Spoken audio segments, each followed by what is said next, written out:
નમસ્કાર મિત્રો, આજે તારીખ 26 ઓગસ્ટ 2025 ને આજની સવારની હવામાન અપડેટની અંદર માહિતી મેળવીએ તો 26 થી 31 ઓગસ્ટ દરમિયાન કયા વિસ્તારની અંદર હળવા મધ્યમ ભારે વરસાદો નોંધાઈ શકે છે તેની વિસ્તારથી માહિતી મેળવશે। બંગાળની ખાડીમાં પણ એક સિસ્ટમ બની છે, જે સિસ્ટમ ગઈ છે તેની પણ અસર ગુજરાત રિજનમાં જોવા મળશે। સૌરાષ્ટ્ર કચ્છ અને દક્ષિણ ગુજરાતની અંદર ઓછી સંભાવના છે, પરંતુ એવરેજ વરસાદ 8 ઇંચ સુધીના પણ જોવા મળી શકે છે। તો વિસ્તારો વાઇઝ અપડેટ મેળવીશું। ચેનલમાં નવા હોય તો ચેનલને સબસ્ક્રાઇબ કરી નાખજો અને વિડીયોને લાઇક આપીને તમામ ખેડૂત ભાઈને શેર કરી દેજો। સૌથી પહેલા મિત્રો વાત કરીએ તો કપાસ અને મગફળીમાં આવતી ઈયળો અને ચૂસિયા જીવાતોનો એકમાત્ર ઉપાય એટલે યુનાઇટેડ ઇન્સેક્ટિસાઇડ કંપનીનું પ્રસ્થાન આવે છે, જેનો છંટકાવ કરીને તમે ઈયળ અને ચૂસિયા જીવાતનો સંપૂર્ણપણે નાશ કરી શકો છો, જે તમને નજીકના કોઈપણ એગ્રોની મુલાકાત લેશો એટલે મળી રહેશે। અથવા તો વિશેષ માહિતી માટે સ્ક્રીન ઉપર પણ નંબર આપેલા છે। હવે મિત્રો વાત કરીએ તો ખાસ કરીને વરસાદની,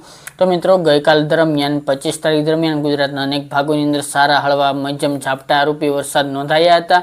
અત્યારે મિત્રો જે 25-26 થી લઈને 31 તારીખ સુધીનો જે રાઉન્ડ જોવા મળશે તે છૂટોછવાયો જોવા મળે તેવી સંભાવના રહેલી છે, પરંતુ હાલની અપડેટ પ્રમાણે મિત્રો બંગાળના ઉપસાગરમાં એક પશ્ચિમ બંગાળની આસપાસ એક અપર એર સાયક્લોનિક સર્ક્યુલેશન બન્યું છે, ત્યારબાદ તે લો પ્રેશર એરિયામાં ફેરવવાનું છે। તેમજ મિત્રો અત્યારે જે સિસ્ટમ હતી તે ઉત્તર ભારત જે રાજસ્થાનના વિસ્તારો છે ત્યાંથી હરિયાણા સુધીના વિસ્તારોની અંદર તેનો ટ્રફ સર્જાણેલો છે, ફેલાણેલો છે। તેમજ મિત્રો ચોમાસું ધરી પણ અત્યારે ઉત્તર ભારત તરફ રાજસ્થાન તરફ ખસેલી જોવા મળી રહી છે। આ બધાને સમન્વયને કારણે મિત્રો અત્યારે ગુજરાતની અંદર રેડા ઝાપટા હળવા મધ્યમ વરસાદો નોંધાઈ રહ્યા છે।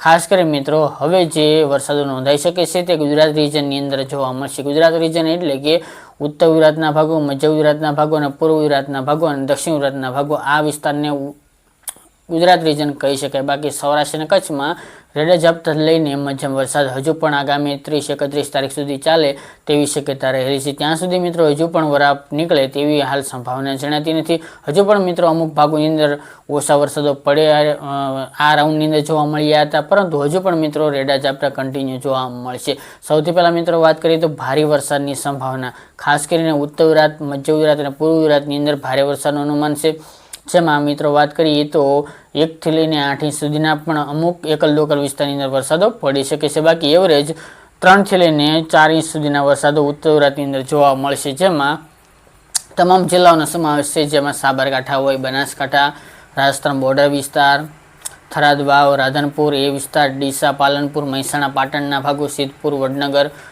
ખેડબ્રહ્મા, ઈડર, વડાલી, મોડાસા, માંડલી, અરવલ્લીના ભાગો, આ તમામ ભાગોની અંદર સારા વરસાદો નોંધાઈ શકે છે। એકલ લોકલ વિસ્તારની અંદર 8 ઇંચ સુધીના પણ વરસાદો પડે તેવી હાલ સંભાવના રહેલી છે। બાકી અમદાવાદ, ગાંધીનગર, ખેડા, દાહોદ, ગોધરા, મહીસાગર, પંચમહાલ, આણંદ, વડોદરા, બાલાસિનોર સહિતના ભાગો, મહીસાગર, પંચમહાલના ભાગો, આ ભાગોની અંદર એવરેજ 1 થી લઈને 5 ઇંચ સુધીના પણ વરસાદો નોંધાઈ શકે છે। છૂટાછવાયા વિસ્તારની અંદર એકલ લોકલ વિસ્તારની અંદર ભારે વરસાદનું અનુમાન છે।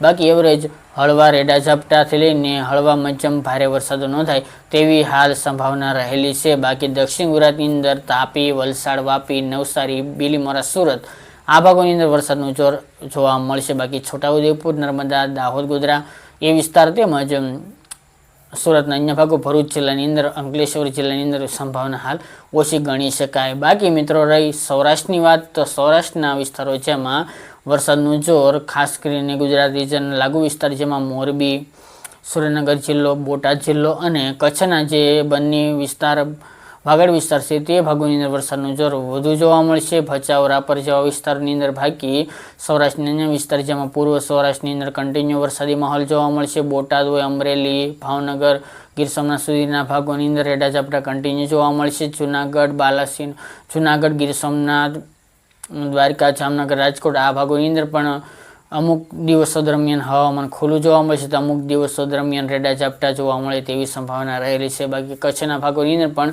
એવરેજ એકલ લોકલ વિસ્તારની અંદર સારા વરસાદો નોંધાશે। બાકી રેડા ઝાપટા ત્યાં પણ જોવા મળશે। આ મિત્રો વરસાદી રાઉન્ડ જે 26 થી 31 સુધી ચાલવાનો છે તેમાં દરરોજ વરસાદી માહોલ નહીં હોય, એક દિવસ ખુલ્લું હવામાન રહેશે તો એક દિવસ ફરી પાછું હવામાન પલટાય તેવી સંભાવના રહેલી છે। ખાસ કરીને દરિયાકાંઠાના ભાગોની અંદર હવામાનમાં કોઈ પણ ફેરફાર મોટો આવે તેવી સંભાવના નથી। એકાએક વાદળો જોવા મળશે, એકાએક વરસાદ પડીને જતો રહેશે, એ મુજબનું હવામાન જોવા મળી શકે છે।